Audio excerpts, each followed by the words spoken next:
Trump is, of course, trying to flex the military muscles in a disgusting way. The U.S. is still militarily powerful, no doubt about it. The wars in Ukraine and Gaza are imperial wars.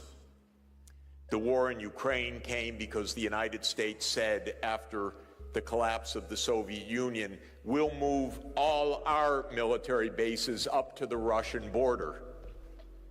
And by the way, in 1990, when Germany was reunifying and President Gorbachev was president still of the Soviet Union, the United States promised President Gorbachev, if you, the Soviet Union, agree to the reunification of Germany, which had been divided after World War II in the Cold War, and required the Soviet approval because that was how World War II ended by treaty in 1990.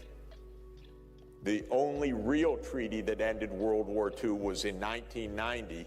They needed the Soviet agreement. And to get the Soviet agreement, the United States said to President Gorbachev, we promise NATO won't move 1 inch eastward. Not 1 inch. And if you want all the documentary record of that, go to a website called National Security Archive of George Washington University, and go to a website that is called What Gorbachev Heard, and you'll find 42 documents or so that say all of what I just said, that the U.S. promised NATO would never enlarge. But as soon as the Soviet Union ended and the United States said, we're all alone in this, then they started exactly what they promised they wouldn't do, which was eastward enlargement of NATO. And that's why there's the war in Ukraine. It's a disgrace. And it is killing the Ukrainians.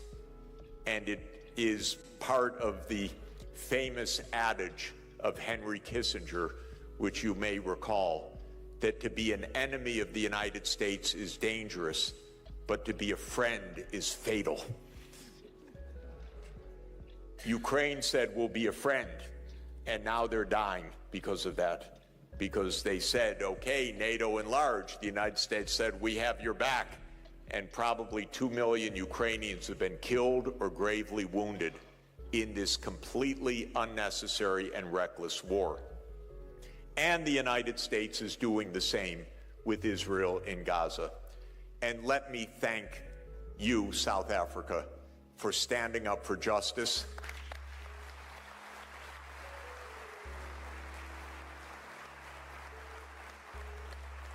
It was very brave, very right, very precise to launch the International Court of Justice case on Israel's violation of the 1948 Genocide Convention.